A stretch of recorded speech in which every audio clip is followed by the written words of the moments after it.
Huh? Girl. Huh?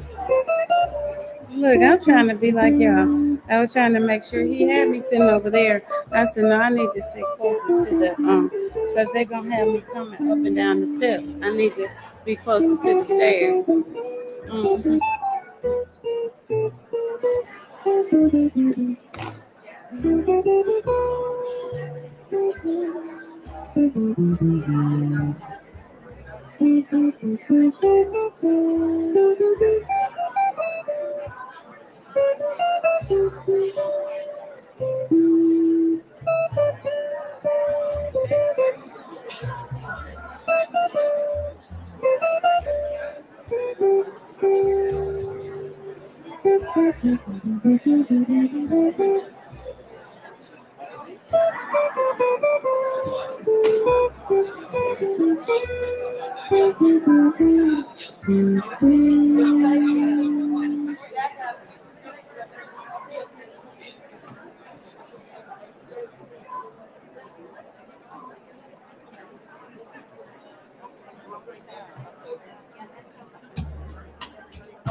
Good morning, everyone.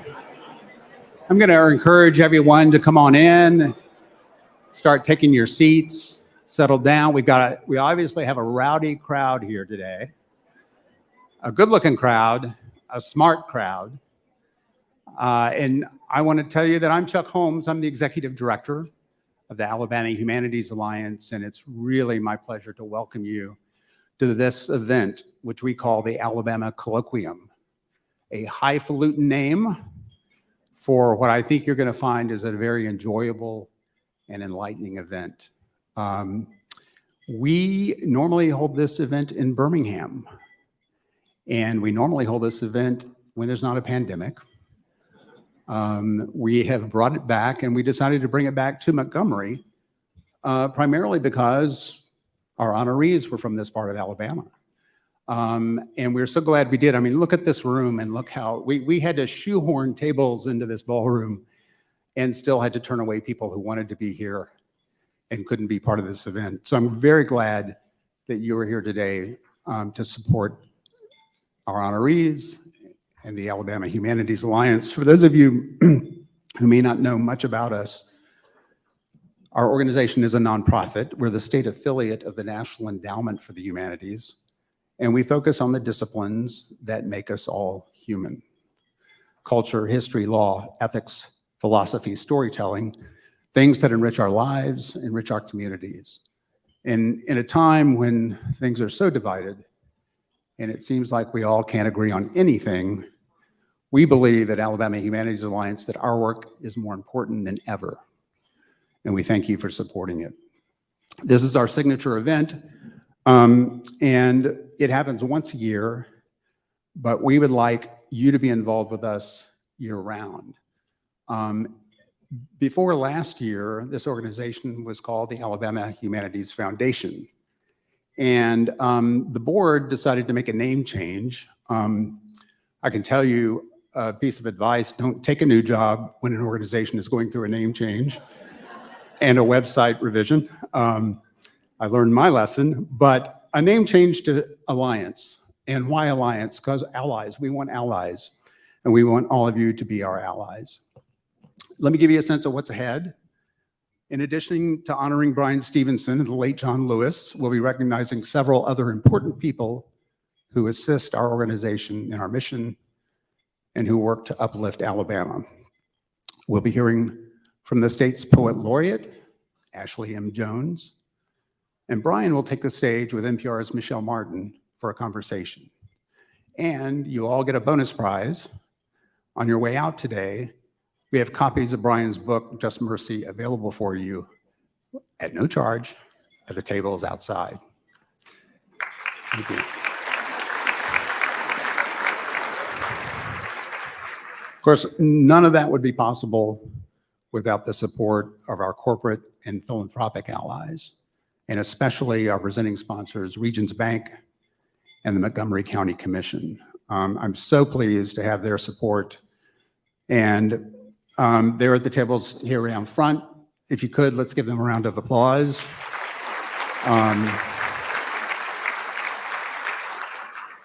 As pure as we like to be with our mission, these things take money, and we are very happy to have that support. I also want to thank our event co-chairs, Luana Bradford, Reggie Hamner, and Andy Wheel. If you all could stand up. Luana, stand up.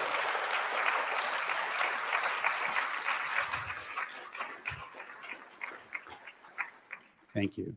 Also want to thank the EJI. We, somewhere along the way, someone in our office or in Brian's office said, well, you know what, you might make part of the day is a tour of the Legacy Museum. And show of hands or applause, how many of you got to the Legacy Museum this morning? And worth it? Let me hear, was it worth it? Yeah. Thank you for that. It's a great day to be in Montgomery, and we're excited to revive the colloquium here. I now want to introduce Montgomery County Commissioner Doug Singleton. Doug represents District 5 here in Montgomery County. He serves as vice chair of the commission, and he, like all the other members of the commission who I had the pleasure of speaking with about this event, were very supportive of us bringing it to Montgomery and highlighting all the great things about this county. Doug? Thank you. Thank you. Thank you, Chuck. Appreciate it.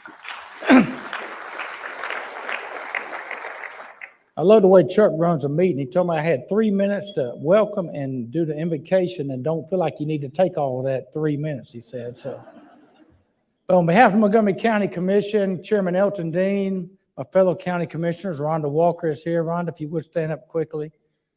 We want to say thank you.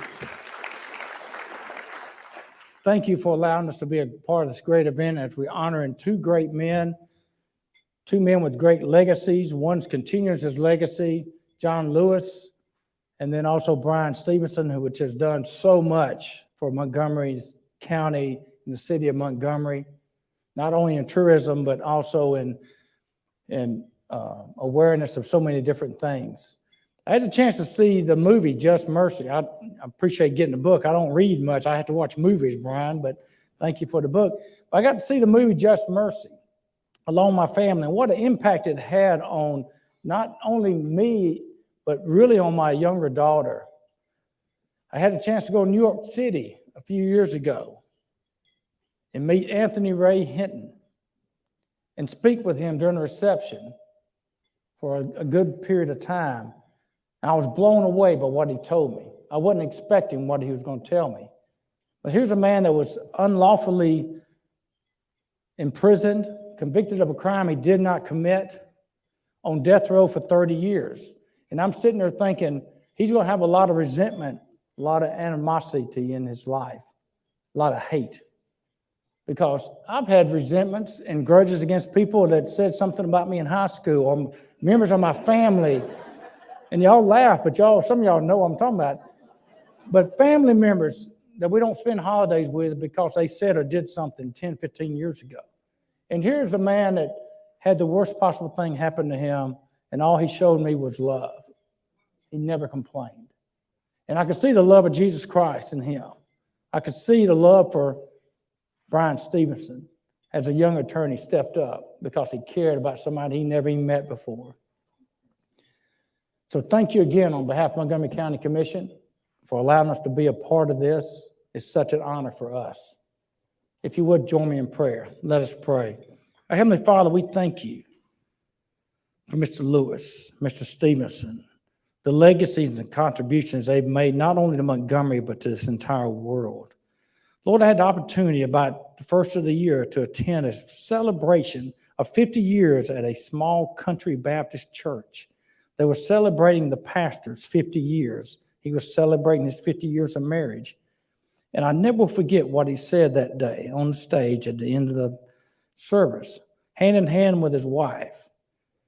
He said, I want to share with y'all the secret to relationships, how to be successful in your church, in your marriage, in your life. And I was expecting some great revelation, Lord, some wise words from this man. And he simply said, we just love each other. Nothing more, nothing less. We just simply love each other.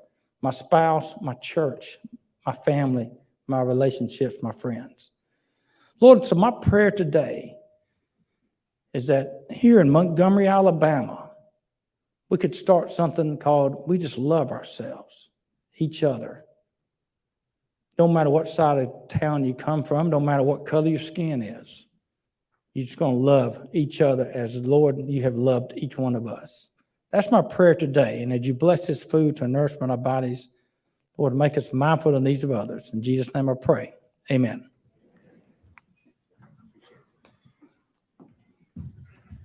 Doug, thank you for that invocation and for your support. I promise you I'm going to stop talking and let you eat and talk, but not right now. I'm going to say a few more words. You see the logos of many of our partners who support the Alabama Colloquium on the screen. They're all represented here today in attendance. These companies or organizations support us financially, and they deserve our gratitude and thanks for not only supporting this event, for the programs that we carry out throughout Alabama year-round.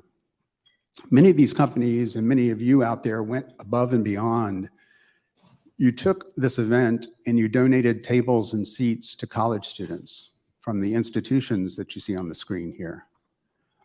We're happy to have those students with us today, and we're especially happy and grateful that our partners saw the value in providing this experience for young people. The colleges, let's hear from the college students. College students out there? Excellent.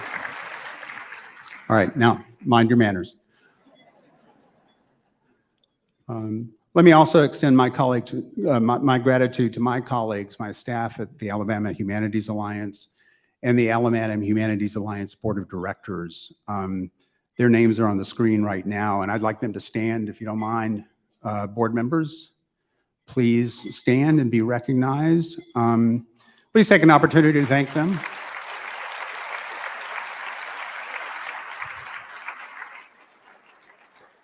Any of you who work for nonprofits or who have served on a nonprofit board know how important it is to have a really good board.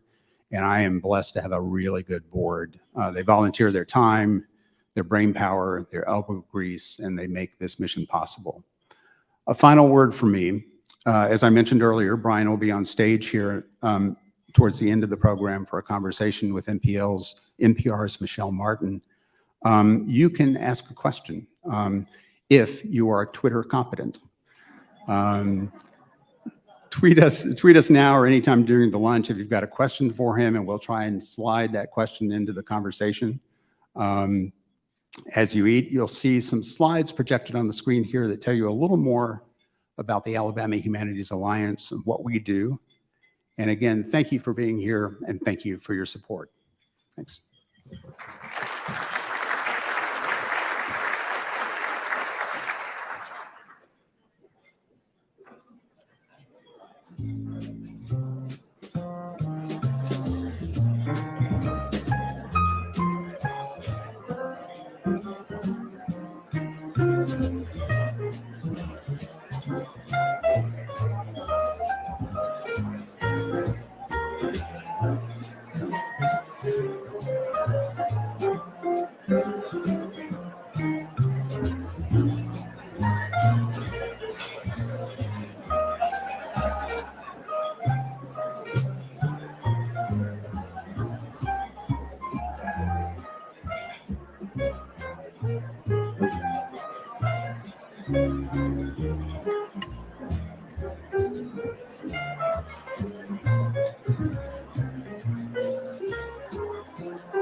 Good afternoon. So this is the hardest part. You either come while lunch is being served, or you stand in between lunch getting ready to be served. So thank you for quieting down. Thank you, thank you. It's a pleasure and a sincere honor to be with you as we recognize two outstanding leaders whose legacies of service, sacrifice, and dedication serve as an inspiration to generations while creating greater equity for more people in Alabama and beyond. So on behalf of Regions President and CEO John Turner, members of our executive leadership team, our Montgomery leadership team, I want to welcome you to this event. Regions Bank is proud to sponsor the Alabama Colloquium, and we are especially excited to see so many of you in attendance today. We are trying to get back to the normal pre-COVID, so we appreciate you being here. At Regions, we believe in creating more inclusive prosperity and removing barriers to success. That's more than a goal, it's a commitment. As a financial institution, we believe we can, should, and must leverage our resources and experience in ways that uplift more people. We want to reach those who have been marginalized, who have been underserved, or who haven't had access to the same opportunities to succeed. It is our belief that when we work with community partners, including Alabama Humanities Alliance, we can come together to create the inclusive prosperity that makes Montgomery, Alabama, and all the communities stronger. Because of the dedication of the late Congressman John Lewis, Bryan Stevenson, and other brave, noble men and women, tremendous strides have been made. And because of their legacies, we have an inspiration for how we all can do more.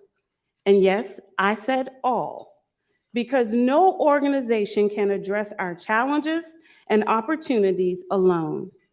It takes a united commitment among people in this room and our peers across the state as we stand together, raise our voices, and commit to creating positive change.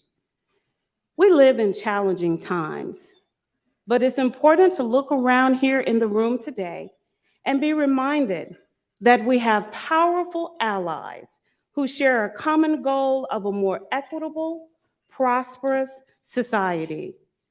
Through volunteerism, financial support, activism, and more, people are seeing the results we can create when people and organizations come together to make a difference. And as we stand united, that is a direct testament to the leadership of John Lewis, who was first a trailblazer in the fight for civil rights here in Alabama, and later as an esteemed congressman who served his district in Georgia and inspired a nation for many decades and for many decades to come.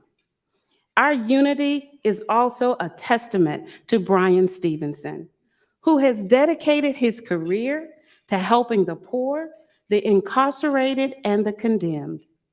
He has reminded us to look at people not through the lens of their challenges, but rather with an eye toward their potential.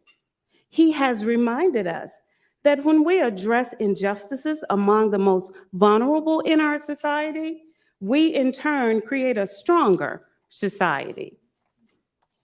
Indeed, it can be easy to look at headlines of the day and feel discouraged. But when we consider the legacy of John Lewis, and as we honor the work of Bryan Stevenson, I believe we can find the encouragement that affirms our best days are still to come. Today is a celebration. We honor these men as humanitarians, but they are so much more than that. They are examples of what we can accomplish as individuals and as a united force as we answer the call to serve. I believe you will leave here today inspired and committed more than ever to be a part of the great work.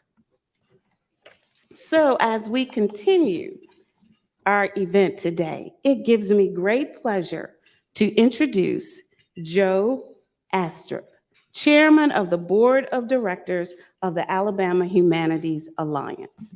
Joe?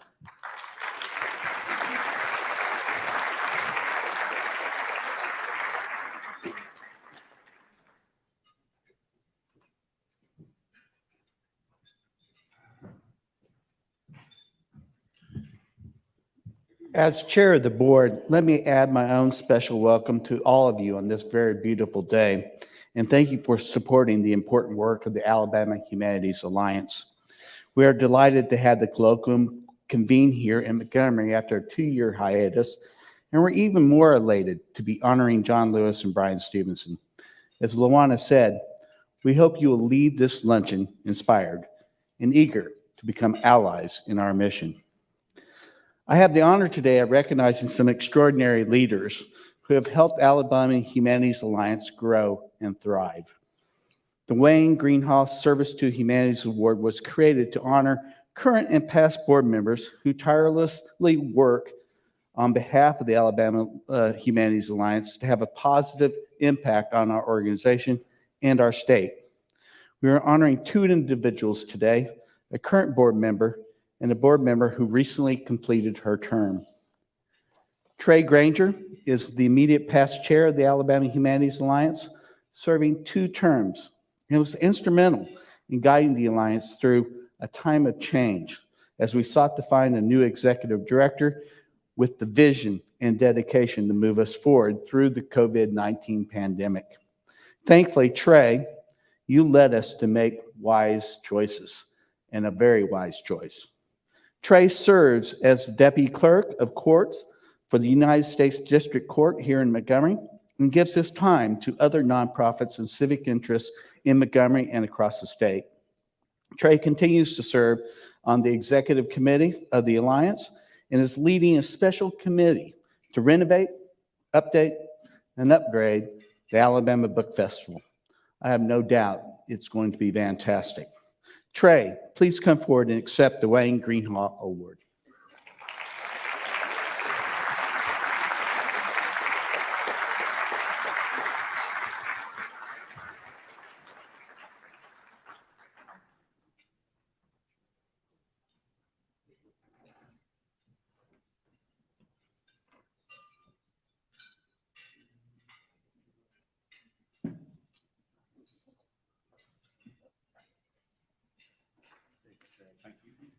Sorry, it took a while.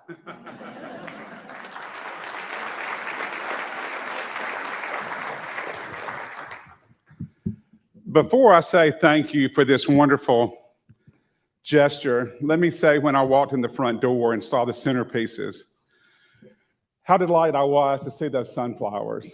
And if you don't remember anything I said, may God bless the people of Ukraine.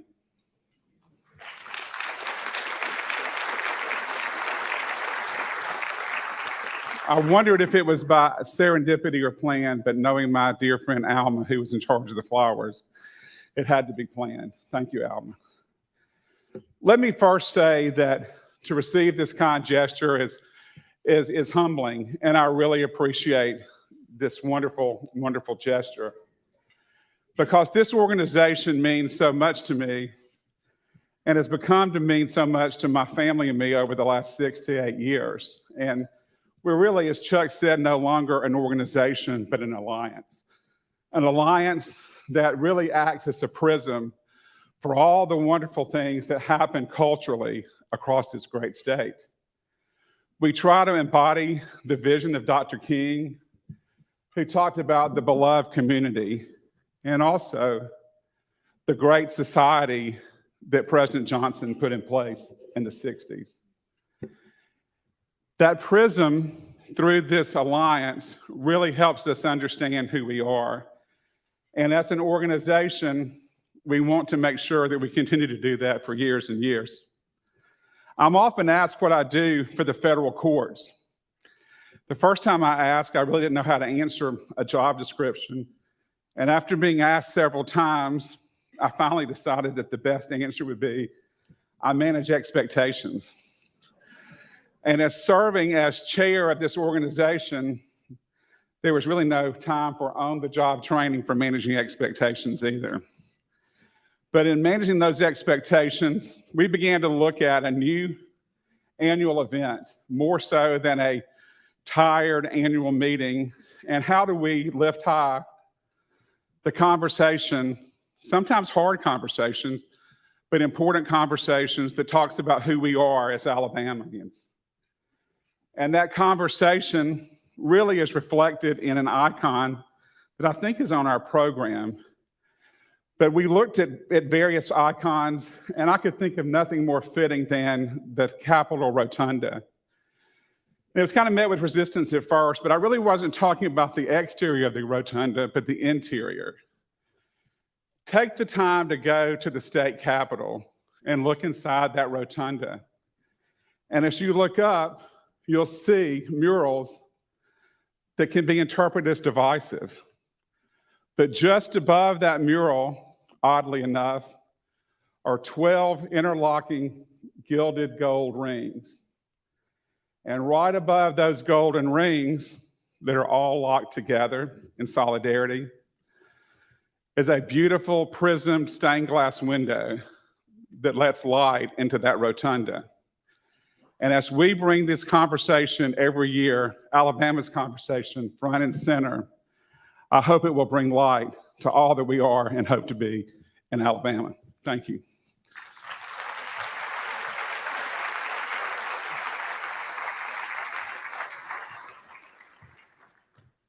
Trey, congratulations. And thank you for all that you do for Alabama Humanities Alliance. I want to point out that this award, created in 2012, is named in memory of the late Wayne Greenhaw, an acclaimed writer and journalist who chronicled the civil rights movement and the changing American South. Wayne also served on the Alabama Humanities Alliance board. Wayne authored 22 books, and among them, the highlights of his career, he received the Harper Lee Award for Alabama's Distinguished Writer in 2006. The fact that this award has Wayne Greenhaw's name on it makes this recognition even more special. Our board has chosen to bestow the award to Sally Greenhaw.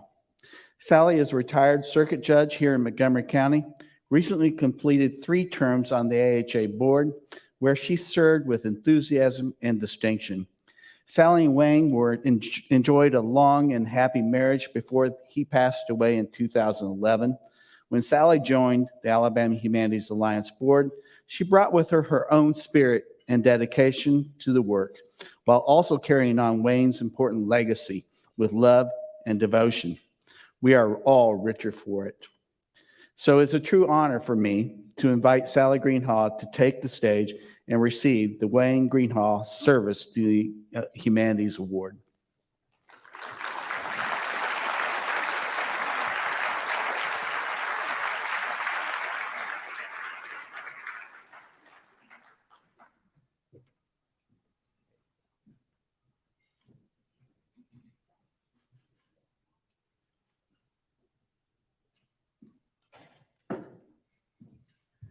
First of all, Chuck told me I had 1 minute to respond. That's what happens when you're no longer in office. But first of all, I want to thank the board for honoring me today with this award. It's been a pleasure working with you over the years, as well as the staff. And in fact, some of you were on the board when Wayne was on the board. And I've seen some prior honorees here today, and I know what good company I'm in. Finally, I want to say, just to be on the same program honoring our John Lewis and Brian Stephen, that in itself is an honor. And I think that these 2 gentlemen embody the best of not only what humanities are, but more important, what they can be. Thank you again.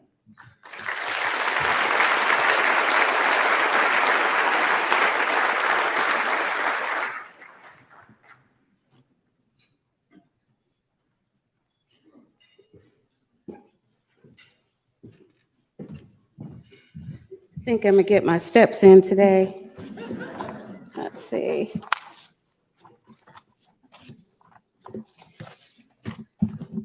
So it is now my pleasure to introduce a fellow co-chair of this event, Andy Will, who also serves on the board of directors of the Alabama Humanities. Andy?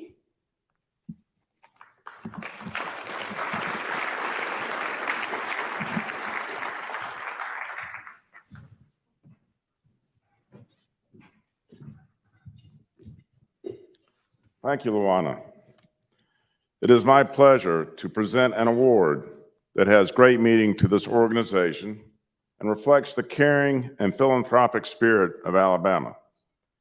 We have a tradition at this event to celebrate an organization that helps Alabama Humanities achieve its goals, but as important, this honor also highlights not only the caring and meaningful work done on behalf of Alabama Humanities, but also for so many other nonprofits and charities around the state. Many great corporations and foundations have received this honor and continue to make a difference for Alabama Humanities. For 2022, Blue Cross and Blue Shield of Alabama and its Caring Foundation is the recipient of our charitable organization in the Humanities Award. It is my honor to present the award to representatives of Blue Cross Blue Shield, led by Rebecca Elgin Council, Senior Vice President and Chief Marketing Officer. Rebecca?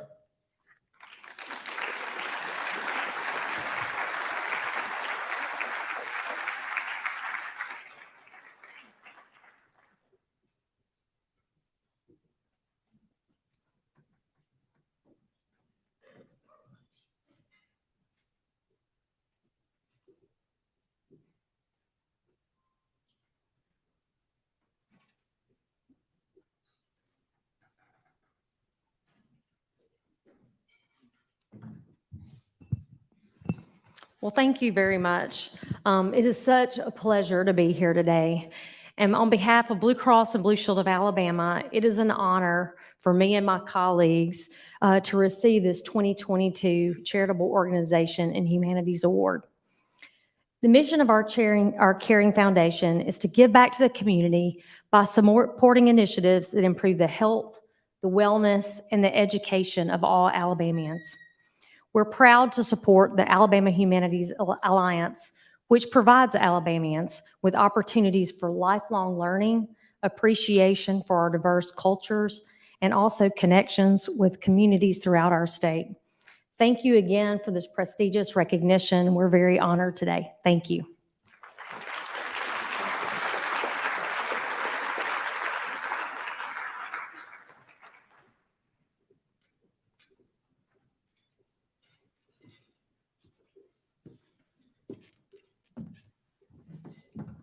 See, I told you. Let's see. So as we prepare to recognize our Alabama Humanities Fellows for 2022, I'm proud to present this video of the two remarkable men who we honor today.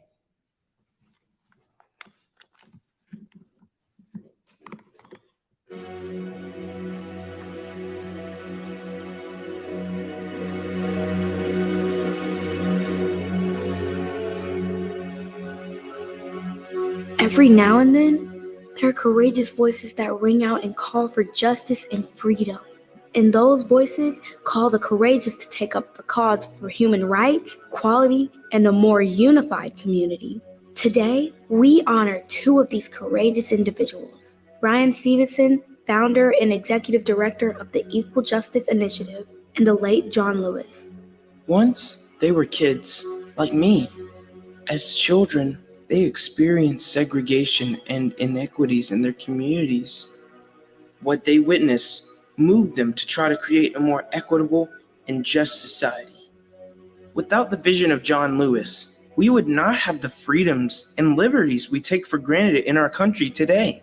As a freedom writer and founder of the Student Nonviolent Coordinating Committee in the 1960s, And then as a U.S. congressman for more than 30 years, he tirelessly championed human rights and civic engagement. My philosophy is very simple. When you see something that is not right, not fair, you have a moral obligation to stand up, do something, say something, and get in good trouble, necessary trouble. You must commit every second, every minute, and every day to standing up, speaking up, and doing something to make our country and make our world better. Without the determination and leadership of Bryan Stevenson, we would not be called to correct the injustices of the past. His life's work as a human rights attorney and advocate for the incarcerated continues to challenge our legal system and give voice to the most vulnerable members of our society. I'm persuaded that we've got to get closer to the parts of our community where there's poverty and inequality. We've got to get closer to people in jails and prisons. We've got to get closer to the people coming out of jails and prisons. If we want to do something about racial inequality, we have to go to the places where that racial inequality is most manifest. It takes extraordinary courage to point out what's wrong in our society and stand up for what's right. John Lewis and Bryan Stevenson demonstrated conviction in the face of ignorance and great opposition. Through their commitment and actions, with compassion and empathy for all, they've helped uphold our nation's Constitution and ensured our laws are just and equitable. They have showed us a path forward to reconciliation and to a greater sense of community where we can see and appreciate each other as human beings. Today, we proudly honor Bryan Stevenson and the late John Lewis as human rights heroes and champions of the humanities. Because of their courage, our world is indeed a better place.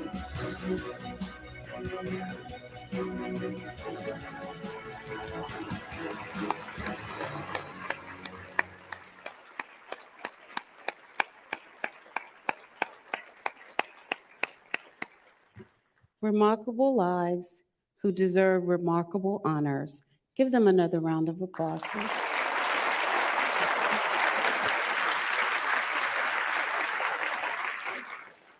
So when the Alabama Humanities Alliance was pondering what sort of object to actually hand out at this event, a bit of inspiration struck. Instead of a statue or a plaque, why not a work of the humanities? Why not a poem?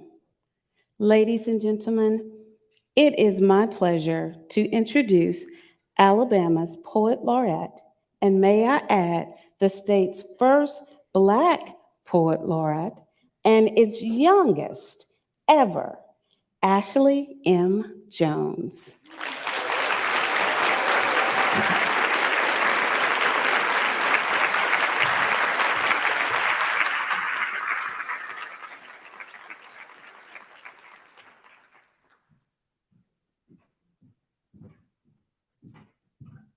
Wow, that is an awkwardly long walk.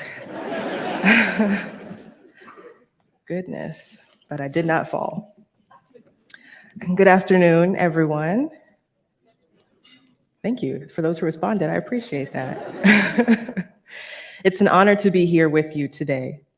I'm grateful for the opportunity to be a part of a celebration of two heroes, two freedom fighters.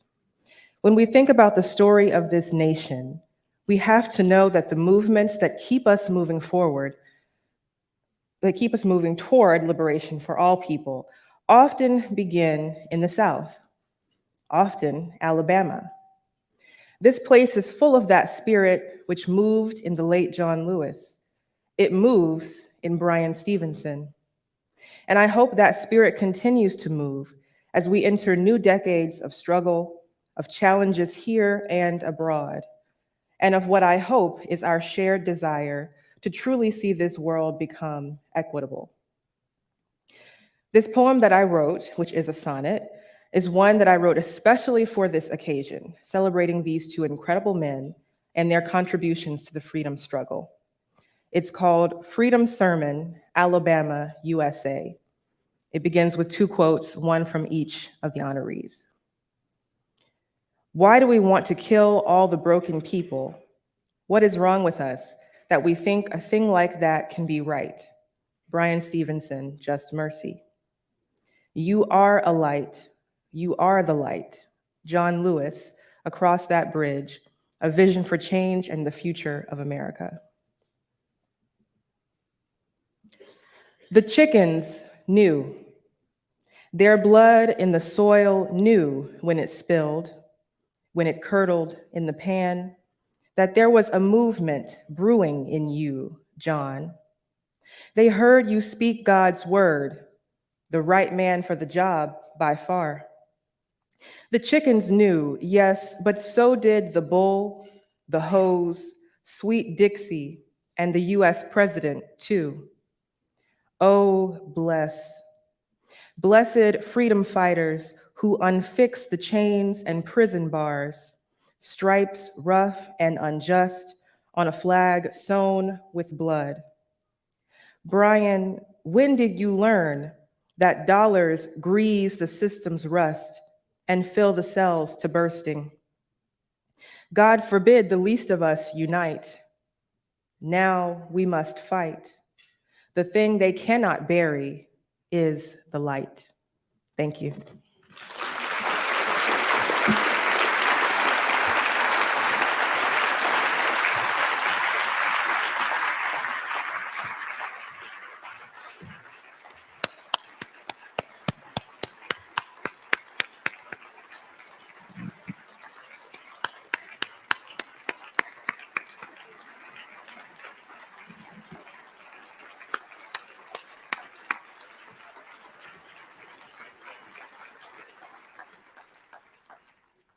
Thank you, Ashley. That powerful poem has been engraved and framed as our gift to Bryan Stevenson and to the Lewis family as a lasting memory of this event and our gratitude for their lives and service. Now later, Bryan Stevenson will sit down with NPR's Michelle Martin for a conversation. But before that, we want to present him with the honor. And it is only fitting that the recognition be delivered by a fellow Alabama Humanities Fellow. It is my pleasure to introduce award-winning journalist and Monroeville native Cynthia Tucker, who in 2015 was named an Alabama Humanities Fellow. Cynthia.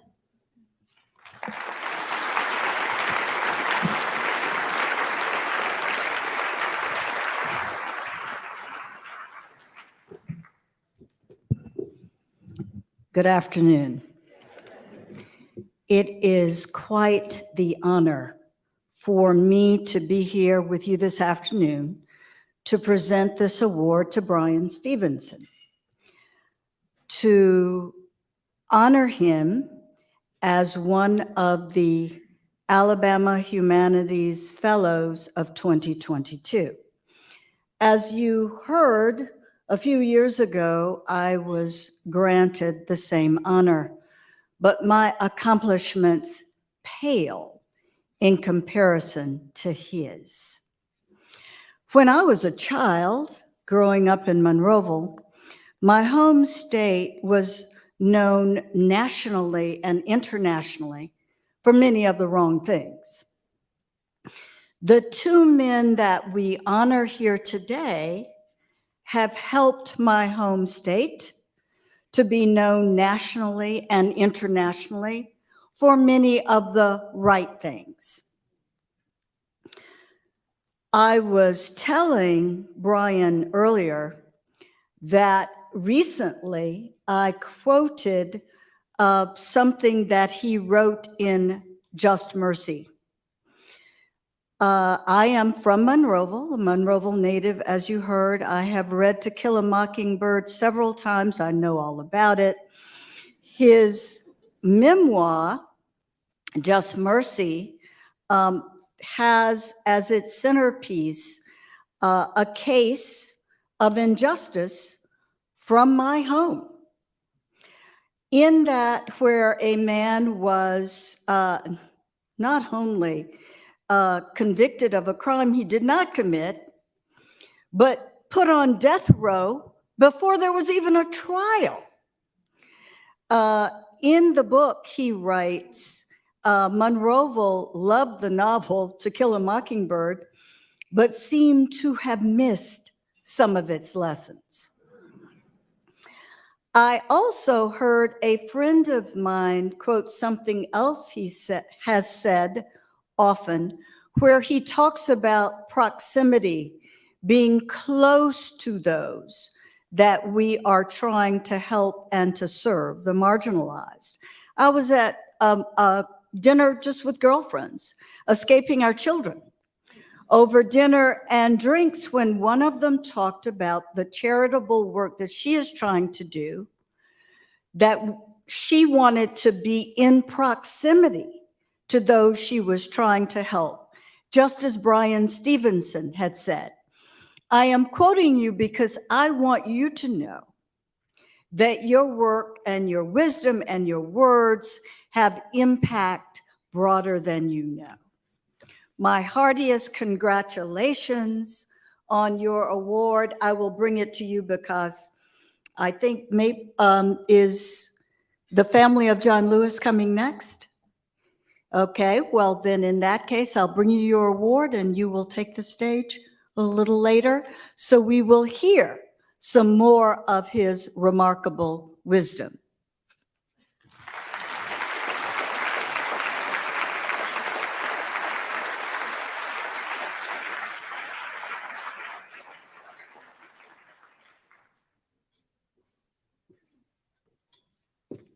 Okay, this is my last time. Let's see where we are. And now, another Alabama Humanities Fellow, class of 2017, the Honorable John Myron Thompson, is an exceptional Alabamian. His title is Senior United States District Judge, but that only tells part of the story of this remarkable man who grew up in Tuskegee, Alabama, and went on to Yale to earn undergraduate and law degrees at a time when few African Americans made it to the Ivy League. He returned to an Alabama law practice until Jimmy Carter chose him to fill an important seat on the bench, where he served from 1980.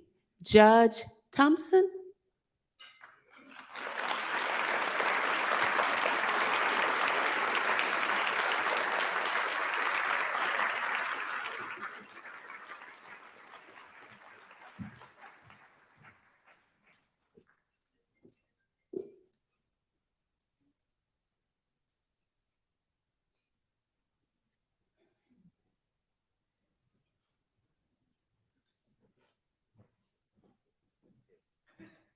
It's a real pleasure to be here. I hope you'll bear with me. I'm going to digress for a minute about Cynthia Tucker's comments about Monroeville, Alabama.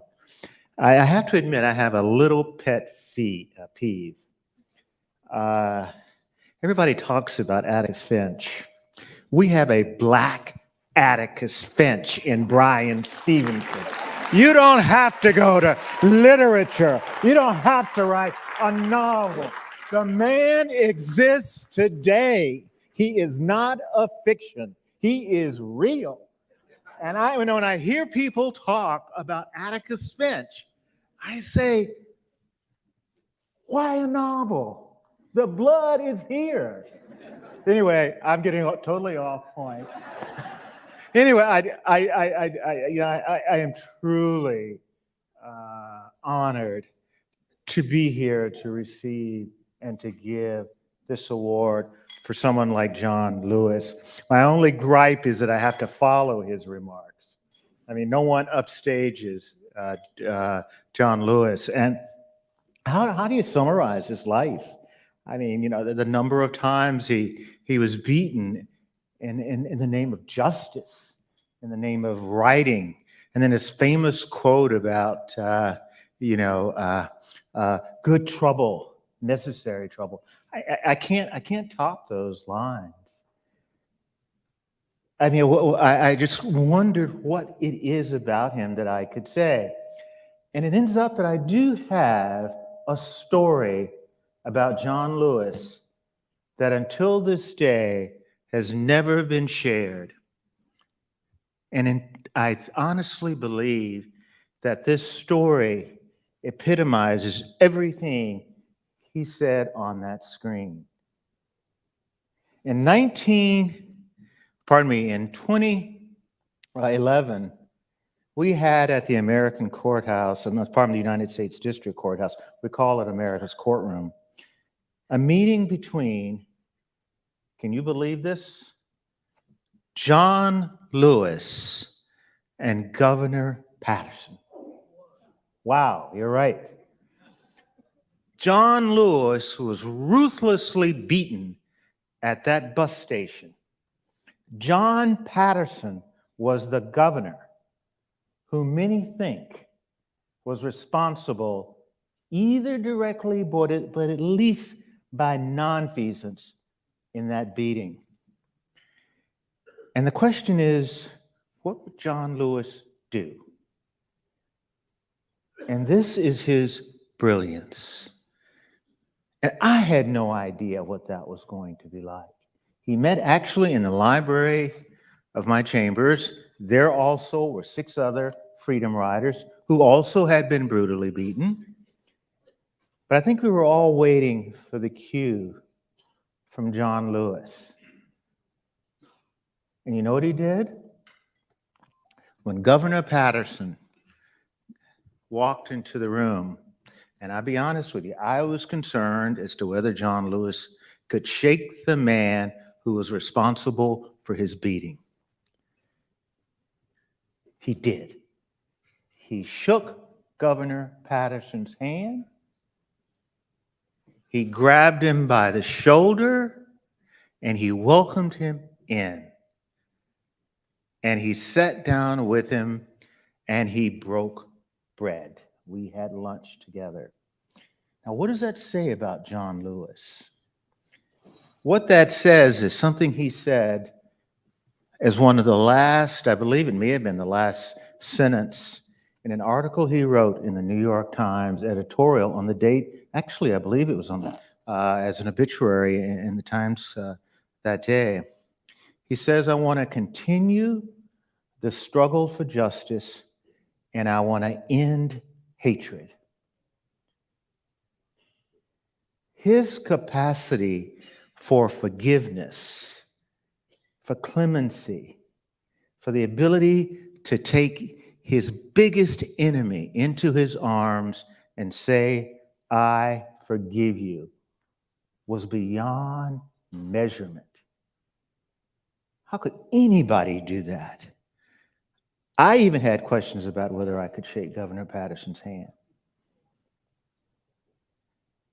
But I'm sure you're sitting there and asking yourself, why? Why would he shake the hand of someone who had brutally beaten him, not once, but at several of these stops as he was riding these buses throughout the South? I think that his ability for forgiveness was central to his belief in peaceful resistance. But the only thing that was greater than his ability to forgive was his ability not to forget. The two go hand in hand. I think that in truth, what he's saying is that hate saps us of our energy to move forward and do the right thing. If we get so caught up in hatred, we lose the energy to move forward. And I think that as he left that meeting with Governor Patterson, he said, I forgive you, but I will not forget to undo all of the wrongs that you have done. Because my energy now is in doing the right thing, not wasting my time hating you. I forgive you. And that's his life. He had this ability to forgive, but also this incredible lifetime ability never to forget, and on his deathbed saying, I will fight for voting rights. I won't spend my time hating Wallace. I won't spend my time hating Patterson. I'm going to spend my time fighting in Congress for doing the right thing. And I think it's a great lesson. And I think that's his whole point about peaceful resistance. I know that John Lewis's family is here, and I'd like for them to come up, if you wouldn't mind.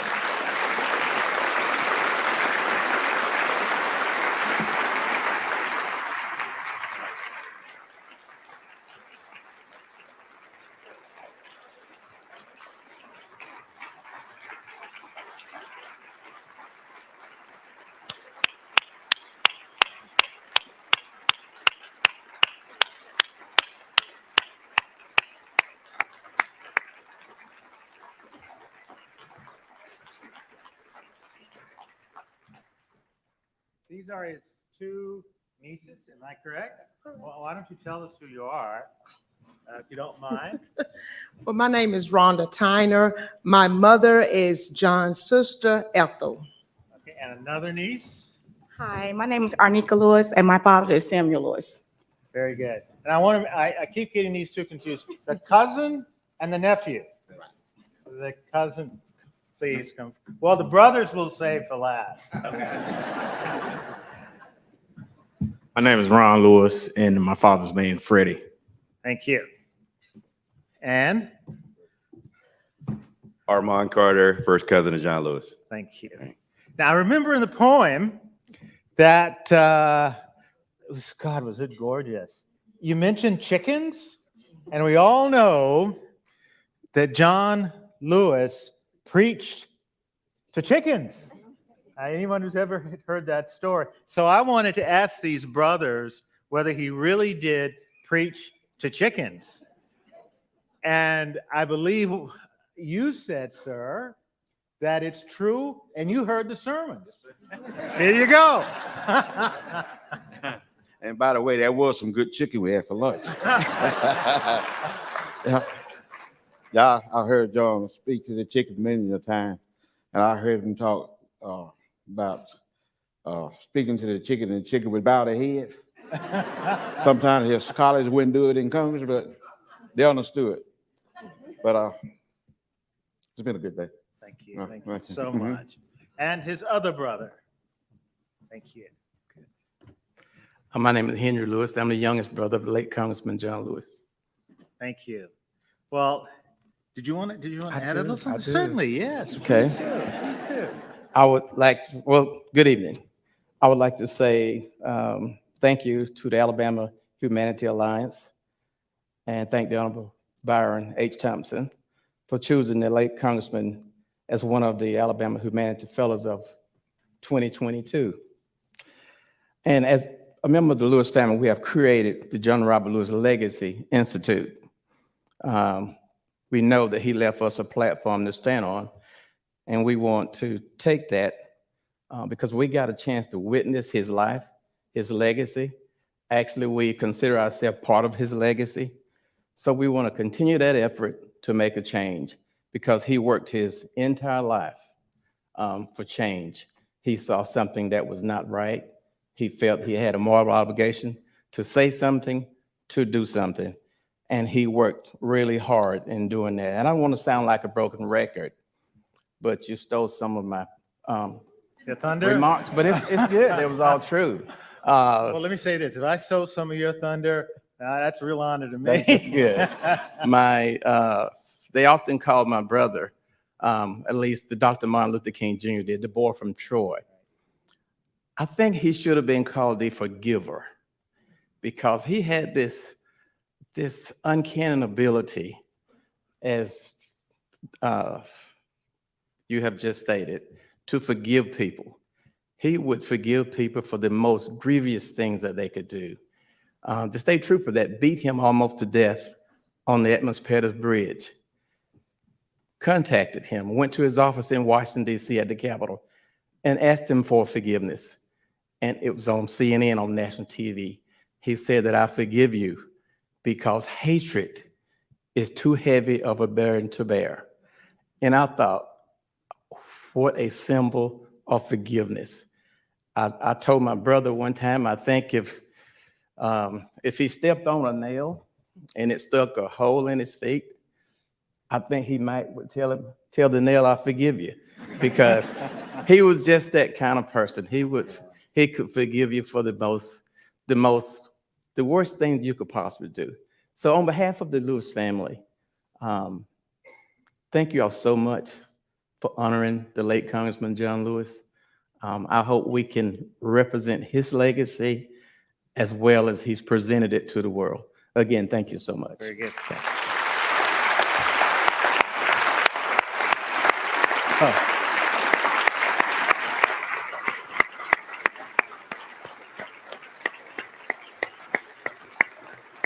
You know, I two thoughts come to mind, and then I'm going to shut up. Joan Mooney is here from Faith in Politics, which was an incredible organization that John Lewis led in our U.S. House and Representatives in our Congress that would come down here, and it was part of his moral crusade.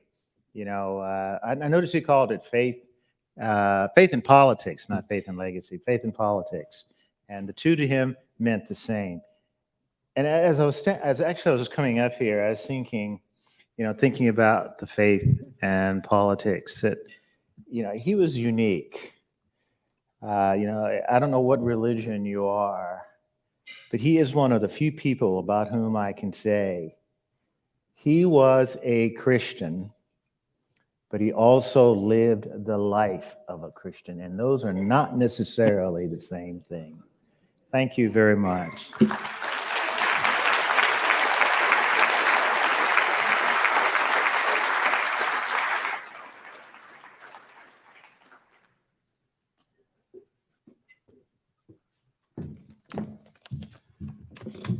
Thank you, Judge, and thank you to the Lewis family. We have been well fed, both with food and with the spirit, with these great presentations. I would like to now ask NPR's Michelle Martin and Brian Stevenson to go ahead and take your places on the stage. I'm going to take care of a little business while y'all are settling in.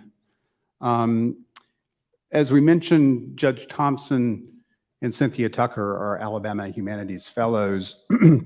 I believe there are some other fellows with us here today, and I want to recognize them.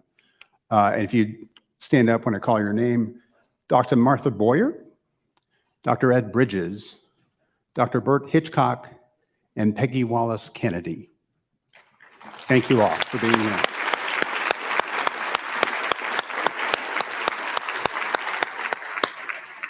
Some of you may know that I was a journalist before I became a nonprofit leader, and I had the great pleasure of working with Michelle Martin at NPR on sometimes a lot of long days and some long nights. I was thrilled when she agreed to join us today for this conversation with Brian Stevenson.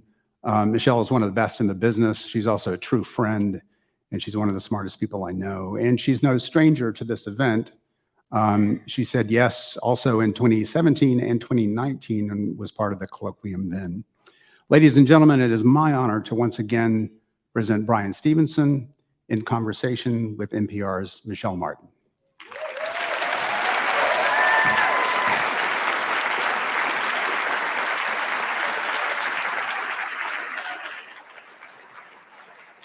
Thank you all so much for being here. Can you hear me? Can everyone hear me? Can you hear me in the back? Can you hear Mr. Stevenson? Hello, hello. Yes. Perfect. Okay. We are so delighted to spend this time with you. Chuck, thanks for pointing out, people always ask us, they said, oh, is this your first time in Montgomery? And I am delighted to say, no, it is not. I've been here many times, and I'm so delighted to see old friends, and I'm so delighted to meet new friends, and I'm especially honored to have this opportunity to speak with you, Brian Stevenson, and congratulations on this wonderful honor. And I'm so moved by the fact that you've been honored many times for your legal work, but I'm wondering what it means to you to be honored for the humanities, which has such a powerful meaning. Yeah. Well, this is, first of all, a great day for me to be honored on the same program with someone like John Lewis is just overwhelming. He was such a mentor, and he was so generous. And spending time with him was so inspiring to me. And we got to talk a lot, particularly in the last few years. And I was just curious about his whole life. And he told me about growing up in Pike County and the lessons he learned there. But he also told me that you have to keep fighting. And so I'm really honored by this. And I have to say how moved I was by that beautiful poem. Ms. Jones, thank you for those kind and incredible words and for your brilliant mind. But it means the world because I feel like the humanities are essential to how we move forward. You know, how we think about these issues, these complex issues, is often difficult without all access to the humanities. I mean, I feel like I'm the product of a generation of people. I stand on the shoulders of people who did so much more with so much less. And the pandemic has caused me to think more about the people who lived here, you know, a generation ago, who would put on their Sunday best and go places to protest and fight for voting rights. And they knew when they got there, they'd be on their knees praying and they were going to get battered and bloodied and beaten, and yet they still went. And the courage of that conviction really does inspire me, and it's what makes this kind of recognition so precious and so wonderful. So I'm really deeply honored by this. It is interesting, though. I'm imagining when you first arrived here, I think, you know, people may not remember that you've been here so long, you've lived here so long, that you were not born here. You're actually born in Delaware, you're educated elsewhere. Did you honestly think you'd be here this long? You know, it's embarrassing, but I never thought about the future in terms of my own personal career when I was doing the work. I just, you know, I knew that there were these critical needs. When I went to Georgia for the first time and met people on death row who were literally dying for legal assistance, and I felt like maybe I could contribute to that, I said, I have to do that. And when the needs in Alabama were so acute in 1989, 25% of the people executed nationally were here in the state of Alabama. We were getting desperate calls from people who didn't have lawyers, who had execution dates. I just felt, well, maybe I can help with that. So I've got to do that. And it just, I never had a 3-year plan or a 5-year plan or a 10-year plan. I just felt that I had to do the work where it needed to be done.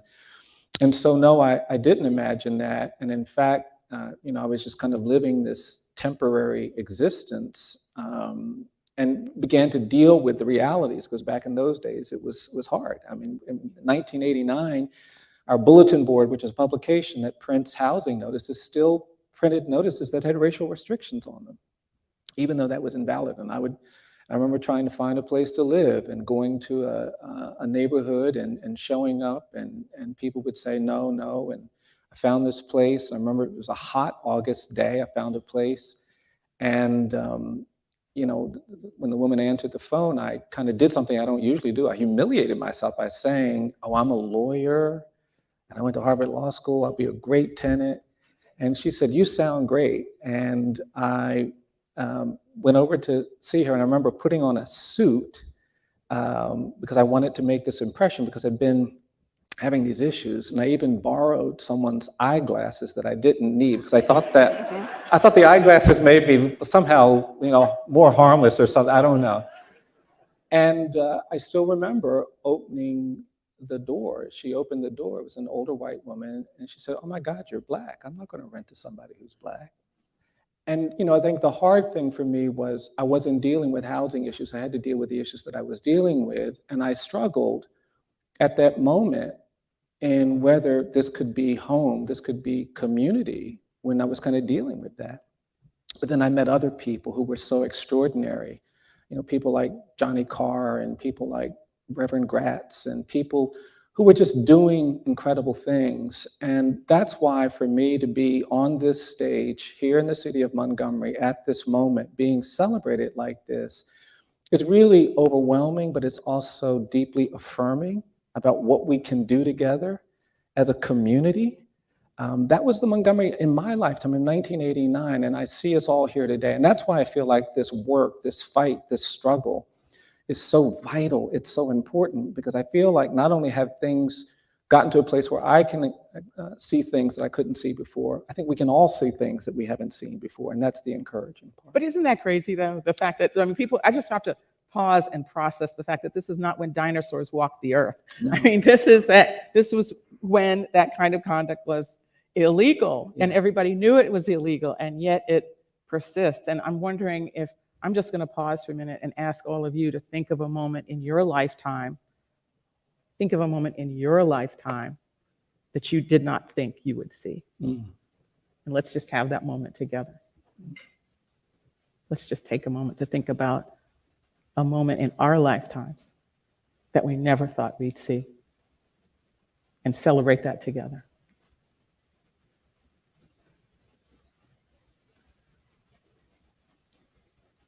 And then I want to ask you, Trey was kind enough to point out that the sunflowers on your table, sunflowers are the national flower of Ukraine, in case you were wondering why he referenced that. So Trey, thank you for that.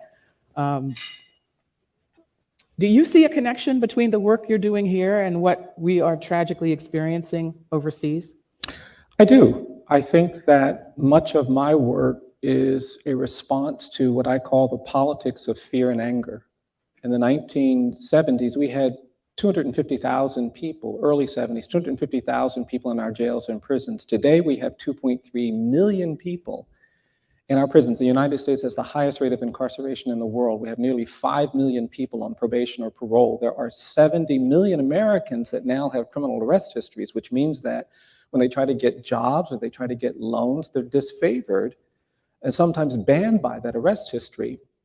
1 in 3 black male babies is projected to go to jail or prison during his lifetime. And I say all of that because I think that was created by governance rooted in fear and anger. We had politicians in the 70s and 80s that said that people who are drug addicted and drug dependent are criminals, and we're going to use the criminal legal system to deal with that population, when we should have said that people struggling with addiction and dependency have a health problem and we need a healthcare response.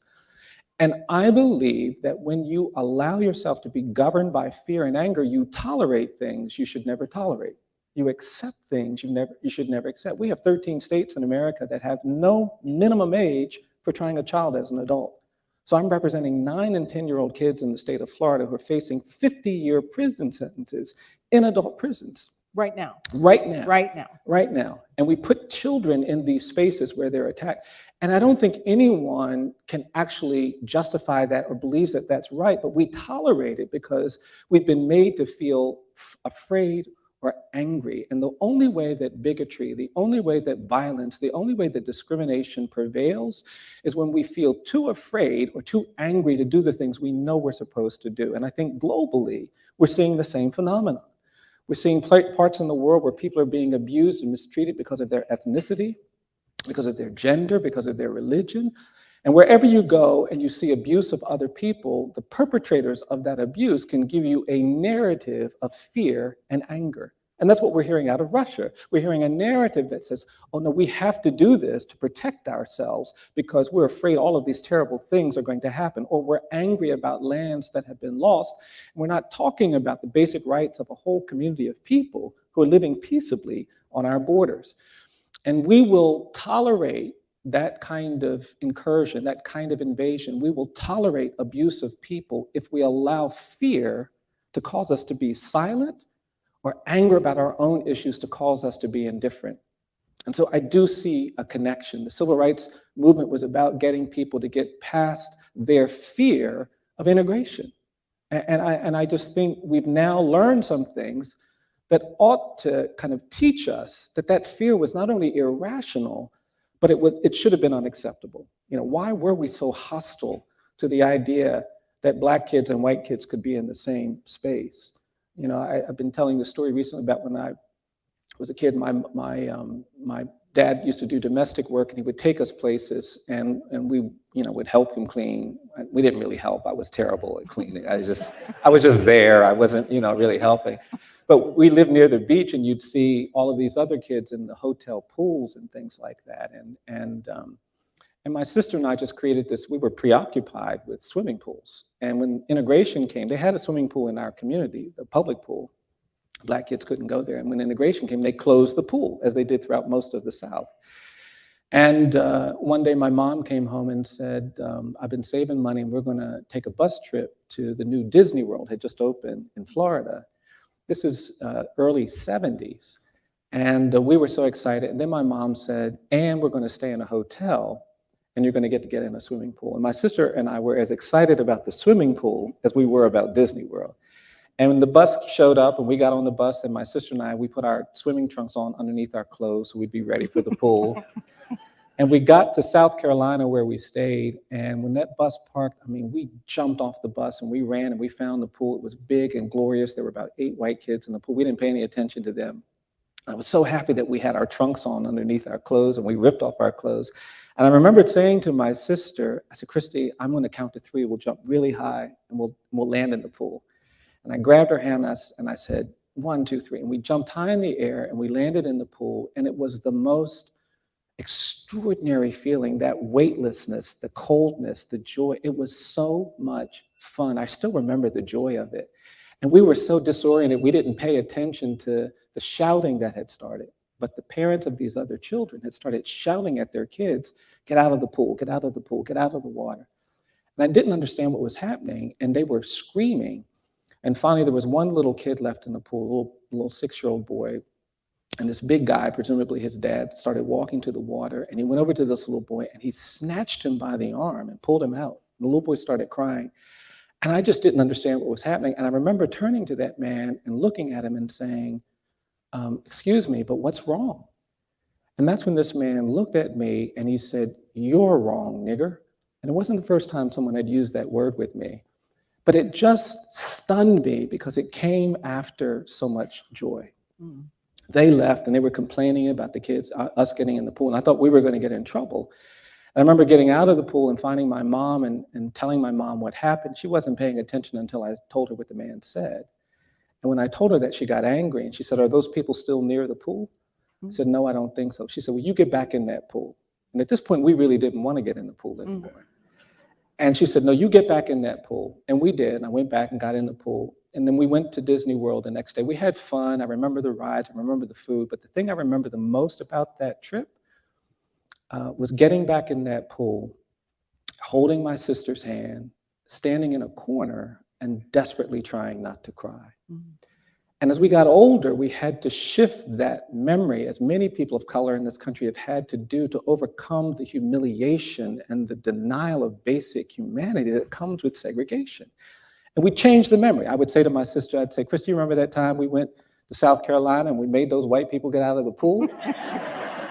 And my sister would say, yeah, I remember that time. And she would really embellish it. If our friends were around, she'd say to our friends, she'd say, yeah, y'all, we went down to South Carolina and I got on the edge of that pool. I said, all y'all white people get out of the pool.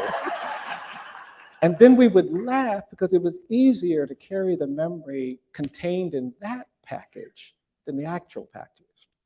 But recently, I've been thinking about what were we afraid of in this country, in this community, when we said that these children can't be with these children. What were we afraid of? Because we need to understand the way fear works if we're going to make sure we don't replicate that. And I remember what happened on that day. And my biggest concern is that I worry that the white kids in that pool that day don't remember the day that their parents made them get out of a pool because 2 little black kids got in the water. I worry that they haven't talked about that. I worry that the man doesn't remember what he said to me. And if you're not required to remember the things like that, then you're vulnerable to replicating them today.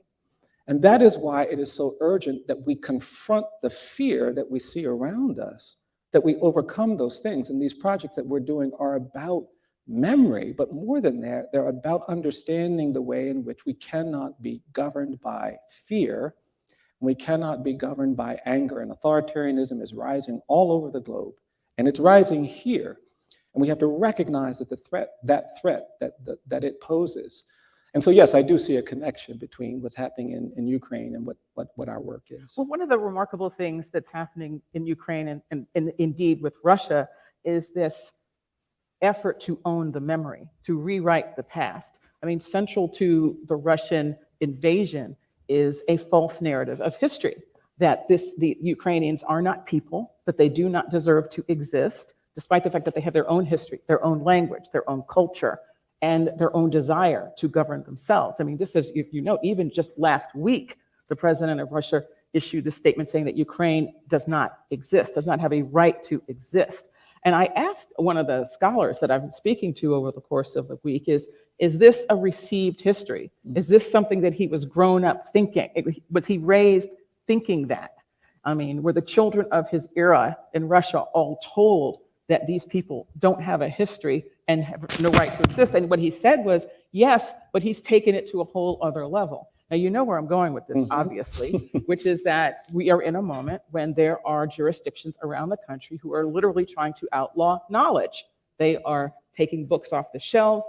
They're taking newspaper articles and outlawing the teaching of newspaper articles, which is quite remarkable to me that a thought experiment, the 1619 Project, which is a thought experiment, is a work of journalism, is somehow so dangerous and so powerful that it must be outlawed. Yeah. And I'm interested in your take on the origins of this movement, and what do you think it's about? Well, I do think it is about creating a false narrative that allows people to not confront difficult truths. I mean, nobody's going to, subject themselves to chemotherapy or radiation treatment just because. But if you get a diagnosis that you have a life-threatening cancer, you will actually make those choices.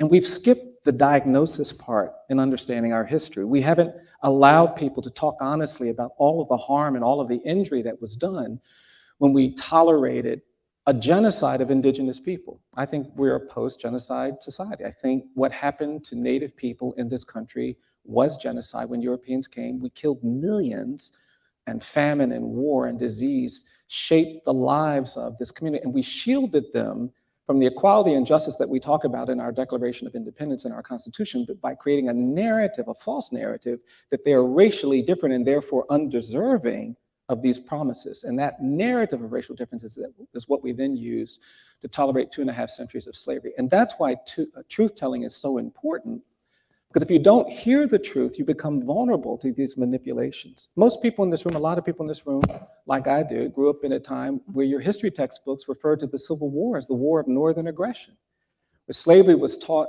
as benign, that enslaved people were happy.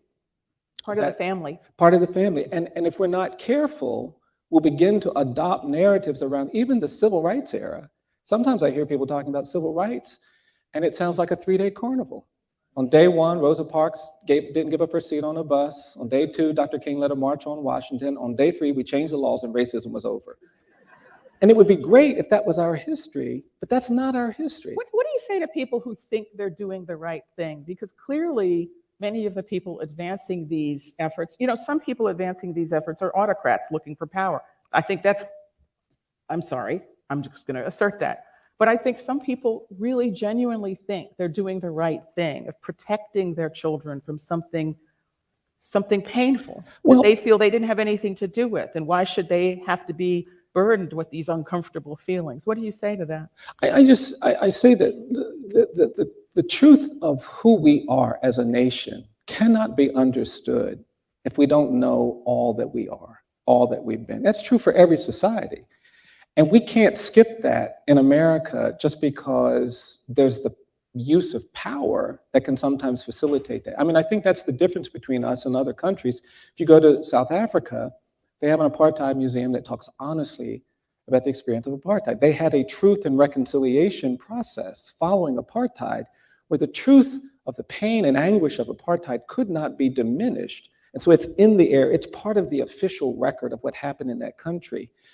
And you see that in Germany. If you go to Berlin, Germany, you can't go 200 meters without seeing markers and stones that have been placed next to the homes of Jewish families. All of those homes are being recognized, and they're places of honor for Jewish communities. The Holocaust Memorial sits in the center of Berlin, and when you go there, the cab drivers and the hotel operators encourage everybody to go to the Holocaust Memorial. And as a consequence, in Germany, there are no Adolf Hitler statues. It'd be unconscionable for someone to say, oh, let's honor the architects and perpetrators of the Third Reich and the Holocaust. But they had a shift in power in Germany. Germans lost the war. Black majority took over in South Africa. In this country, there hasn't been a shift in power. So the debate is different. It's difficult because we actually have to persuade people who feel like they have the power to silence to choose not to be silent. And that's the genius, in my judgment, of John Lewis and Rosa Parks, is that they have made a moral argument to people that even though you have the power to silence others, you should not do it because it will make you vulnerable to living lives of fear and anger. You'll be separated from people who could enhance your life, who could bring quality to your life, who can bring beauty to your life. I come from a faith tradition, and in my tradition, we understand that you can't skip the truth part to get to redemption. I believe in truth and reconciliation, and truth and restoration, and truth and redemption, and truth and reparation, but I believe those things are sequential. You got to tell the truth before you get to the R part. And if you come to my church, you can't say, oh, I want heaven and salvation and redemption, but I don't want to own up to anything. I'm not going to acknowledge anything. The preachers are going to say, no, it doesn't work like that. You've got to confess and repent, and you shouldn't fear it, because when you open your heart like that, that's when redemption comes in. That's John Lewis's genius. He actually created space for people to actually do those things. And so what I want to say to those folks who are trying to keep us ignorant, who want to ban books about Rosa Parks and Dr. King and John Lewis, I would say you should not be afraid, because if you continue to live in fear, you will not thrive. You can't survive. I mean, I genuinely believe that the kind of truth that we're talking about, the truth that is represented in this room, where you have Black people and white people and young people and old people all sitting together, all starting to feel something about what we can do in this city, in this state, the truth of that, the truth of an Alabama that breaks down the racial barriers, that wipes away all of that false narrative, that gives up on the lost cause, that stops honoring people who are white supremacists, that begins to think about how we create healthy communities. The truth of that is too great a truth to ultimately overcome. And that's why I believe I want to say to them, I understand your fear, and there was fear before you, and there was fear before that, but we need to learn from that fear that it's not sustainable, it's not rational, it's not healthy for me, and it's not healthy for you either. Because I think we did really terrible things to white children in this state when we told them that they're better than Black kids because of their color, when told them that you shouldn't be with those people because they're different. That's a recipe for abuse and dysfunction. And it's not consistent with health. And that's ultimately what I'm hoping we can do, is to show people that we're really about a healthy community, and even a beloved community, where we can actually experience love with one another without the burden of bigotry, without the pain of discrimination, and without the violence of injustice. I want to remind you that you can participate in our conversation. I told that questions will be coming our way soon. And why don't we do that now and open it up now, because then I want to talk a little bit more, and then give Mr. Stevenson an opportunity to give us a closing thought. So great, thank you. All right, perfect. Oh, these are some good ones, thank you. You never know. Someone wants to know, when did you find your calling and how did you know? Oh, wow. As I've said before, I grew up in a community where Black kids couldn't go to the public schools, and lawyers came into the community to make them open up the public schools. And I was struck with the power they had, because if you had a vote in my community, majority of the community would have voted against racial integration. And so I wanted to be a lawyer, in part because I love the power lawyers have to protect disfavored people, even when the majority of people don't want to protect those people. So I went to law school. I'd never met a lawyer until I got to Harvard Law School. And I was really struggling, because it didn't seem like in my first year people were talking about equality or justice or race or poverty. I went to the School of Government to get a public policy degree that was even worse. They were teaching us to maximize benefits and minimize costs. And I was really struggling. And then I took a course that required me to spend a month with a human rights organization. I went to Atlanta, Georgia, to work with Steve Bright in a group called the Southern Prisoners Defense Committee, and they represented people on death row. They sent me down to Georgia's death row as a law student to meet people, and I was just supposed to explain that, to this one person, you're not at risk of execution anytime in the next year. And I drove down there. I was so nervous because I felt totally unqualified. I'd never been to death row, never been to a maximum prison. They took me back to the visitation area. They brought this man into the room. He had all of these chains. He had shackles on his wrist, a chain around his waist, shackles on his ankles. And I remember being so nervous that I just started babbling. I just said, oh, I'm so sorry. I'm just a law student. I don't know anything about the death penalty. I don't know anything about criminal procedure. I don't know anything about appellate procedure. I don't know anything about civil procedure. And his face was just dropping more and more as I kept saying what I don't know. And then I said, but I did come here to tell you that you're not at risk of execution anytime in the next year. And that's when this man stopped. He said, wait, say that again. I said, you're not at risk of execution anytime in the next year. And he said, wait, say that again. I said, you're not at risk of execution anytime in the next year. And I remember that that man grabbed my hands and he said, thank you, thank you, thank you. He said, you're the first person I've met in the 2 years I've been on death row who's not a death row prisoner or a death row guard. He said, I've been talking to my wife and kids, but I haven't let them come and visit because I was afraid I'd have an execution date and I didn't want them to have to deal with that. He said, because of you, I'm going to see my wife, I'm going to see my kids. And we just started talking, and even though I was only scheduled to be there an hour, it turned into 3 hours. I just kept talking. He was asking me questions, I was asking him questions. We were exactly the same age, we had the same birthday, same month, same day, same year. And we just kept talking, and the guards were so angry that I'd stayed past my time that after 3 hours, they came bursting into the room, and they were angry, and they grabbed this man, they threw him against the wall, they pulled his arms back, they put the handcuffs on his wrist, they wrapped the chain around his waist, they put the shackles on his ankles, and I was begging them to be gentler because they were so violent. I said, look, it's my fault, not his fault. But they were just pushing him, and they shoved him toward the door, and I never will forget them trying to push him out the door. And I kept saying, it's my fault, don't. And they were ignoring me. And then this man planted his feet, and as they were about to shove him through the door, he didn't move. And then he turned and he looked at me, and he said, Brian, don't worry about this, you just come back.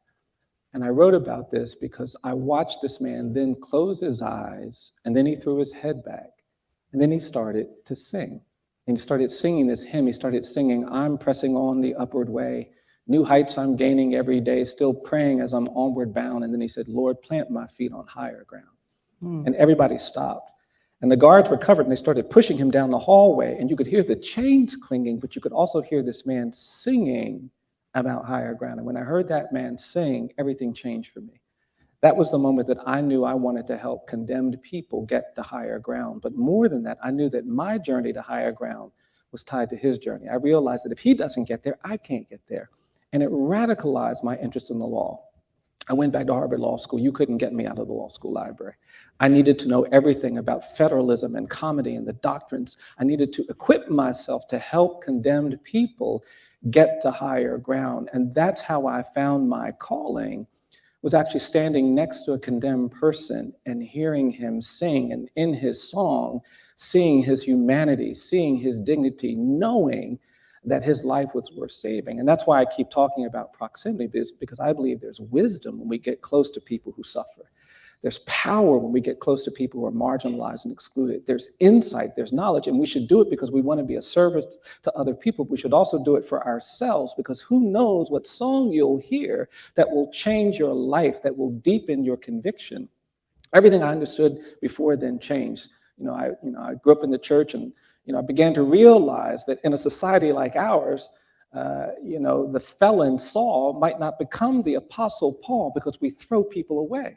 We condemn and we kill and we execute. And I want to change a society like that because I realize that we are all more than the worst thing we've ever done. I fundamentally believe that. And so that's how, the calling came to me, is because I understood then that even if you're on death row, it's not too late for redemption. It's not too late for grace, that there's still humanity, there's still dignity, and we should be fighting for that wherever we see it. Well, thank you for that, because you never know who here needed to hear that today. We never know who here was struggling with something today, wondering whether they have a purpose yet. So thank you for that, because who knows who needed to hear that today. We have other questions, so let's get these. Okay. And there's a question segueing nicely to this. What's your advice for aspiring law students? And also someone else wants to know if there is a way that undergraduate students can support this work. Yeah, absolutely. I think my basic advice is work hard. We need you to be as smart and as informed as you can possibly be. Really study hard. But I also want to say to each and every one of you that your capacity to make a difference in the world is not completely dependent on the grades you get. It's certainly not dependent on the money you have. I don't think that's the ultimate measure of what empowers you to do the things that need to be done. I tell my students this all the time. I want you to be strategic. I want you to be tactical. I want you to be informed. I want you to be intelligent. I want you to think critically. But I also want you to recognize that if you're going to advance justice, you're not going to advance justice by the ideas in your mind. You advance justice by the conviction in your heart.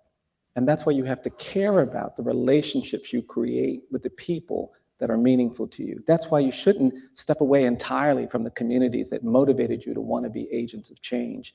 You shouldn't step away from the places where you see suffering and inequality, even though that can be a painful thing. We have in our society the ability to protect ourselves and find safe and comfortable places and to exist disconnected from the things that we know are difficult. And I just say to students all the time, I hope you'll have the courage to not do that. I'm not against comfort. I'm not against convenience. But if you want to do justice, if you want to make a change, if you want to make a difference that can be felt by other people who are vulnerable, you have to be willing to do things that are uncomfortable, and you have to be willing to do things that are inconvenient. John Lewis taught me that sometimes you have to stand up even when people say, sit down. Sometimes you have to speak even when people say, be quiet. But if you understand the power of that, and you have this conviction to contribute to the world, to add love to the world, add justice to the world, add equality and equity to the world, then there's nothing you can't do. Is that your way of telling us you didn't get very good grades? I got good grades, but I was never really interested in those kinds of metric systems. I'm not against them. I want people to get good grades because I want them to study hard. I do.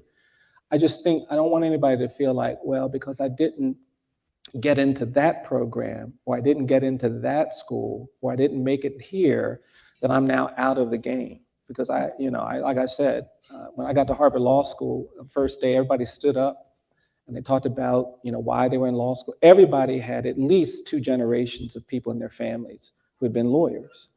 And I didn't have that. And there was a moment when I didn't tell people I went to a colored school. I didn't think that would help me. I didn't tell people my great-grandparents were enslaved. In that environment, I thought it would diminish me. But as I got a little wiser, I realized that it doesn't diminish me. It actually empowers me. If I'm sitting here doing anything, it's because understanding the pain of segregation. It's because my great-grandparents were enslaved and gave me the legacy of endurance. And so what I want to say to people is don't let the bad grade turn you around or make you think that it's too late for you, because it's not. What songs and artists inspire you? Wow. I love music. I love all kinds of artists. I've been thinking a lot about Mahalia Jackson. She's an artist that inspires me because people don't appreciate how committed she was to civil rights, to human rights. But she came to Montgomery during the boycott to raise money for the churches. And during that time, Dr. King's home was bombed, and she stayed another day to raise more money. And I was watching a video of her at the Newport Jazz Festival in the early 1970s, and they were celebrating Louis Armstrong's birthday. And she came out on stage and she just said some kind words about Louis Armstrong, and then she started singing Just a Closer Walk with Thee. And even in that setting, it was a mostly white jazz audience, but she just, she was out there, she had her piano player, and at some point she became so overcome with the idea that you have to keep pushing. She stepped away from the mic and she kept singing, but you couldn't really hear her, but she was still singing. And then Louis Armstrong came up on stage and he embraced her. And I think about artists like that because these are people who had to endure the humiliation of segregation. Even while they were performing for largely white audiences, they were still subjected to that second-class treatment. And they found a way to be brilliant and to perform and to have that kind of energy. I'm appreciating that now more than I ever have before because I realize the strength that that takes. But I love all the modern people as well. When we opened down here, I said this to my staff, when we were putting our concert together, we had all these great people came to come, Dave Matthews and The Roots, and all of these great folks came. But I kept saying, the person I really want is Stevie Wonder.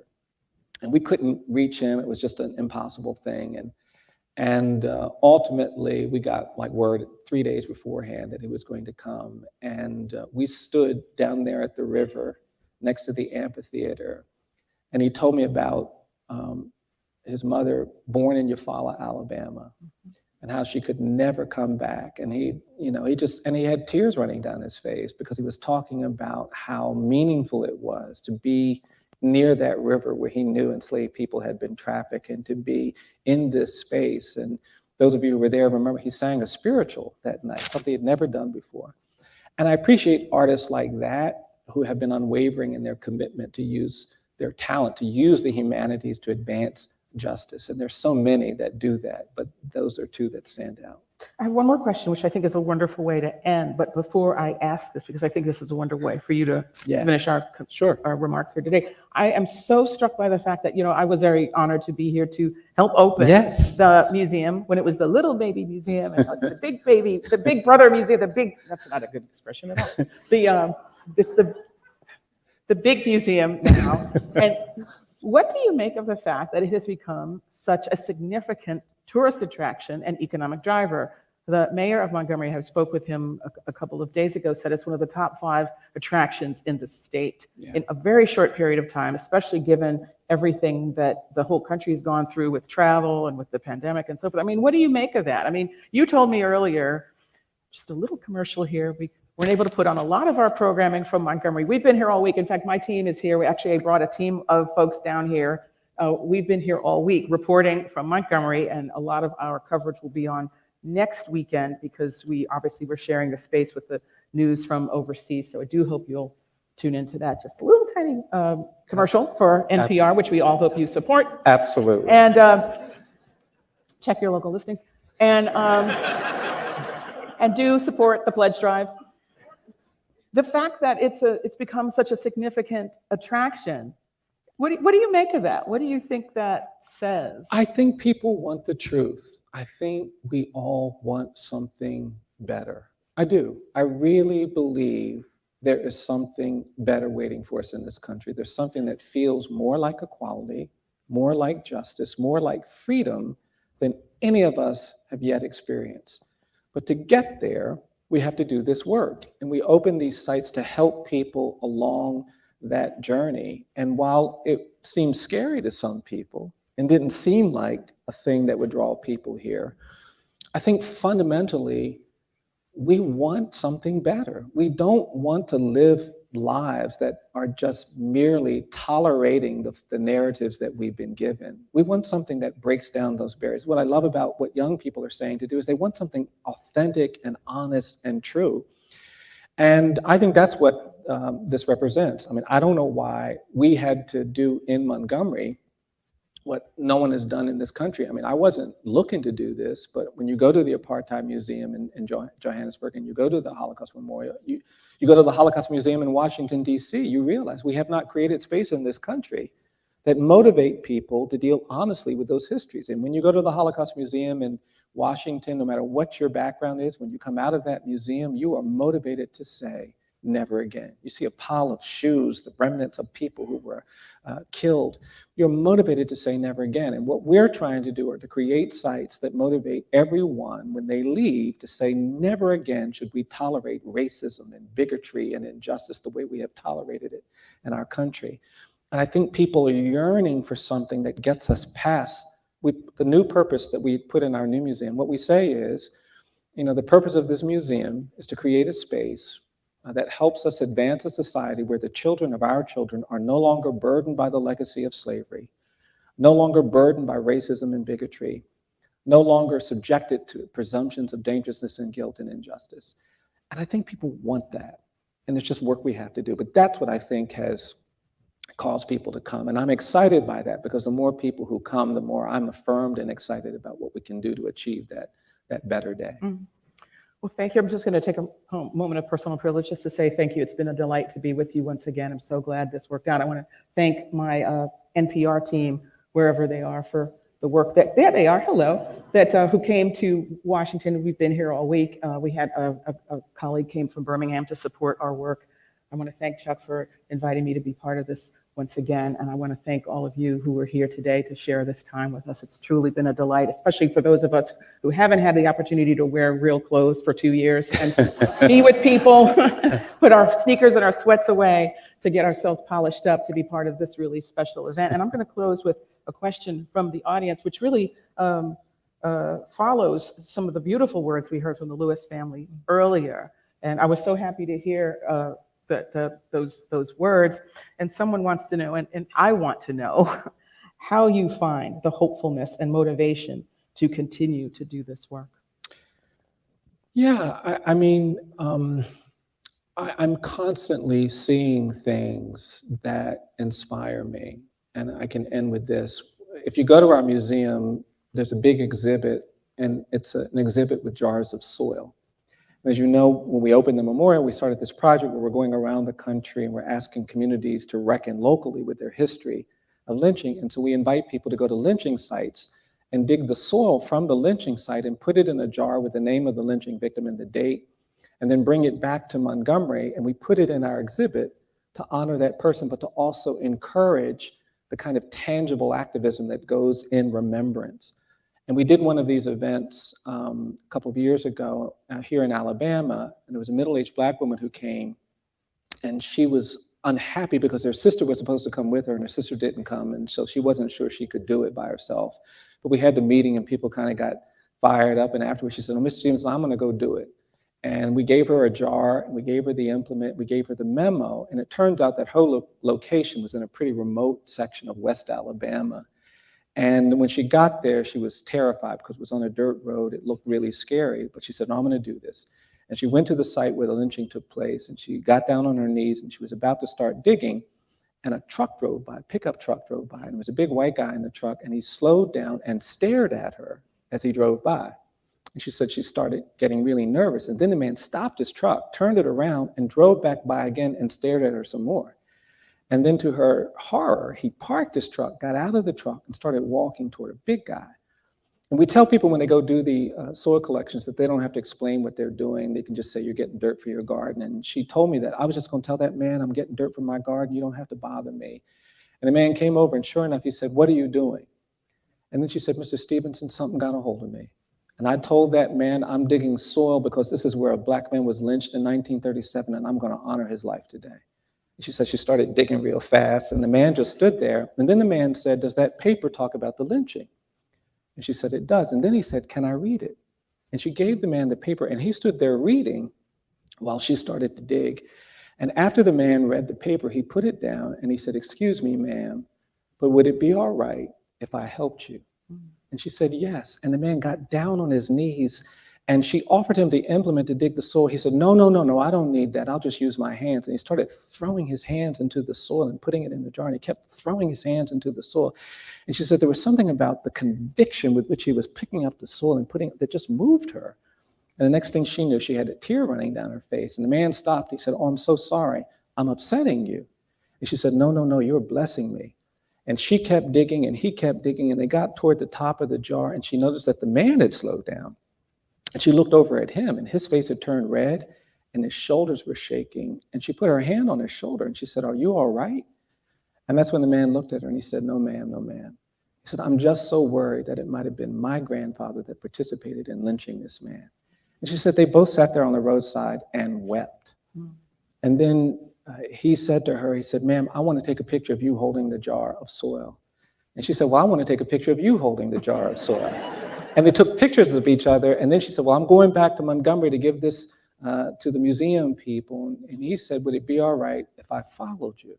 And they both came to Montgomery to contribute that jar of soil to our exhibit. And I'm not naive enough to believe that beautiful things like that happen every time you tell the truth. But I am persuaded that when we don't tell the truth, we deny ourselves the beauty that is justice. And so when I see those jars and I meet people like that, I'm constantly energized and constantly affirmed to believe the things that I believe, to do the things we're trying to do. And that's the beautiful thing about justice work. And I know John Lewis understood this.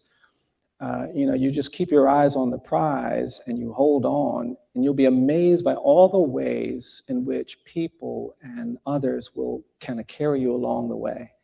And I don't feel in any way overwhelmed or overburdened by this. It's overwhelming and there are challenges, but I feel really uplifted because I'm surrounded by people who keep encouraging and keep affirming the importance of advancing justice. And so that keeps me going. I can't complain. I don't have any complaints about the kind of work I do. I feel really privileged to just contribute in a small way to this broader goal of human rights.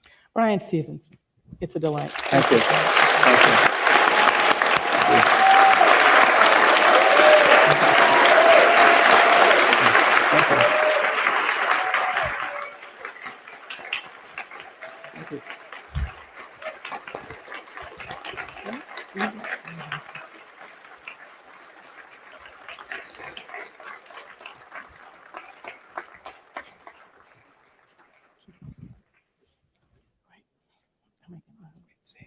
Thank you for doing this.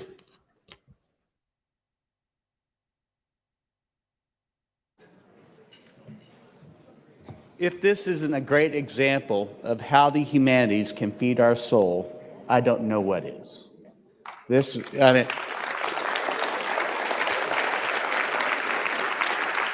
So Brian and Michelle, thank you very much. I also want to thank the Lewis family for coming here today and letting us honor your uncle. Thank you very much, and brother. Of course, to put on an event like this, it takes many, many people, and I want to thank our volunteers who came today and helped us to coordinate this big event. I also want to thank the staff of the Alabama Humanities Alliance, and I want to call them out by name. Graydon Rust, Rachel Hartzell, Laura Anderson, Philip Jordan, Alma Anthony, and of course our executive director, Chuck Holmes. It takes a lot to do this event. They did a great job. Just a reminder as you're heading out, there's Brian Stevenson's book as you're walking out, Just Mercy, and make sure you pick up a copy. Also outside of the hotel by the fountains, our friends from the Freedom Rides Museum have brought over a restored 1957 Greyhound bus, just like the one that John Lewis rode with other freedom riders in 1961. I want to give a big shout out to Dorothy Walker, who is the site director of the Freedom Rides Museum, for sharing this with us today.